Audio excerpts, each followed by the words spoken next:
नमस्ते। फैसला आप पर आप सबका एक बार फिर से स्वागत है। उम्मीद है आप सब अच्छे होंगे। आज मैं आपसे भारत सरकार द्वारा चलाई जाने वाली श्रम योगी मानधन योजना के बारे में बात करने वाली हूं और आपको बताने वाली हूं कि कौन लोग हैं जो इसका लाभ उठा सकते हैं। दरअसल भारत सरकार द्वारा देश के नागरिकों के हित के लिए तरह तरह की योजनाएं चलाई जाती है। जो भी सरकार सत्ता में होती है वो लोगों के लिए योजनाएं चलाती हैं। ये शुरू से होता आया है और अलग अलग तबके के लोगों की ज़रूरतों के हिसाब से योजनाएं चलाई जाती है। उनको ध्यान में रखकर सरकार योजनाएं निकालती हैं। योजनाओं को बनाया जाता है उस हिसाब से ताकि वो उस विशेष तबके को जो है वो लाभ प्राप्त करवा सके। भारत में ऐसे कई लोग हैं जो आज भी डेली वेजेस पे काम करते हैं, यानी कि दैनिक मजदूरी पे काम करते हैं। और ऐसे लोगों की जाहिर सी बात है कि जब वो दैनिक मजदूरी पे काम करें तो उनकी आर्थिक जो स्थिरता होती है वो नहीं होती है, वो बेहद कम होती है, क्योंकि उनका कोई फिक्स्ड अर्निंग नहीं होती। हो सकता है किसी दिन उनकी अर्निंग हुई हो, किसी दिन ना हुई हो, किसी दिन ज़्यादा हुई हो, किसी दिन कम हुई हो। तो वो अस्थिरता जो होती है इसके वजह से उन लोगों को कई दिक्कतों का सामना करना पड़ता है। ऐसे ही लोगों के लिए सरकार द्वारा खास तौर पे योजनाएं चलाई जाती है।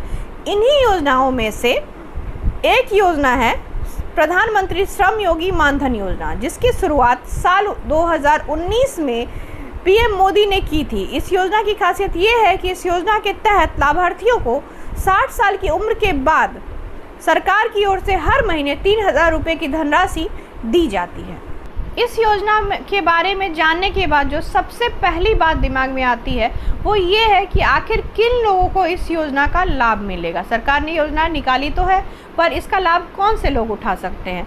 दरअसल इस योजना के तहत भूमिहीन खेतिहर मजदूर जो हैं वो इसका लाभ उठा सकते हैं। इसके अलावा रिक्शा चालक, ठेला चालक, चाय बेचने वाले, मोची, दर्जी, इस तरह का काम करने वाले जो भी लोग हैं जिनकी उम्र 18 से लेकर 40 साल के बीच की है वो इस योजना का लाभ उठा सकते हैं, वो इसके लिए आवेदन कर सकते हैं। इसके अलावा अगर आप जो आवेदन करता है वो किसी भी तरीके की सरकारी नौकरी में नहीं होना चाहिए। अगर कोई गवर्नमेंट जॉब कर रहा है, भले ही छोटे से पोस्ट पे भी क्यों ना हो, अगर वो इसके लिए आवेदन करता है तो वो उसके लिए एलिजिबल नहीं होगा, उसका आवेदन रद्द कर दिया जाएगा।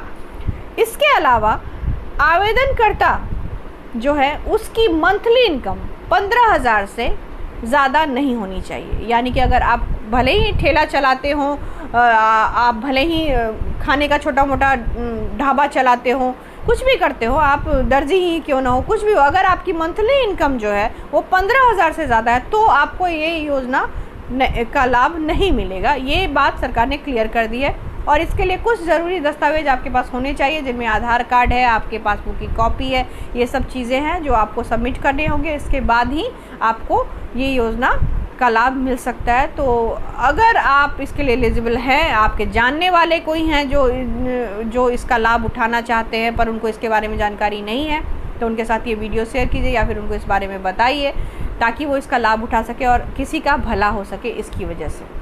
मुझे लगता है कि इस तरीके की योजनाओं के बारे में लोगों को अवेयर होना चाहिए, उनको इसके बारे में पता चलना चाहिए, उनको अच्छे तरीके से मालूम होना चाहिए कि इसके लिए क्या एलिजिबिलिटी होती है, क्या पेपर लगते हैं, ताकि वो इसका पूरा लाभ उठा सके। क्योंकि कई बार ऐसा होता है कि योजनाएं पारित तो होती हैं पर कई बार बिचौलिए जो होते हैं वो लोगों को बेवकूफ़ बना देते हैं उनके लो नॉलेज की वजह से। तो मैं ये नहीं चाहती और इसी वजह से मैं ऐसे मुद्दों पे वीडियो बनाती हूँ, क्योंकि स्मार्टफोन एक ऐसी बेसिक चीज़ है जो आजकल सबके हाथ में होती है। डजेंट मैटर कि कौन सा ब्रांड है, बट सबके पास स्मार्टफोन ज़रूर होता है, मैक्सिमम लोगों के पास।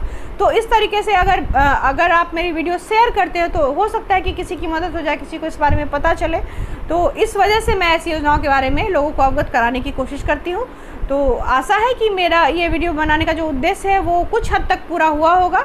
अगर आप चाहते हैं कि ये वीडियो ज़्यादा से ज़्यादा लोगों तक पहुँचे तो प्लीज़ इसको ज़्यादा से ज़्यादा शेयर कीजिए। अगर आपने मेरे चैनल को सब्सक्राइब नहीं किया तो प्लीज़ मेरे चैनल को सब्सक्राइब कर लीजिए। तब तक के लिए अपना और अपने अपनों का ज़्यादा से ज़्यादा ध्यान रखिए। जय हिंद, वंदे मातरम, जय श्री राम।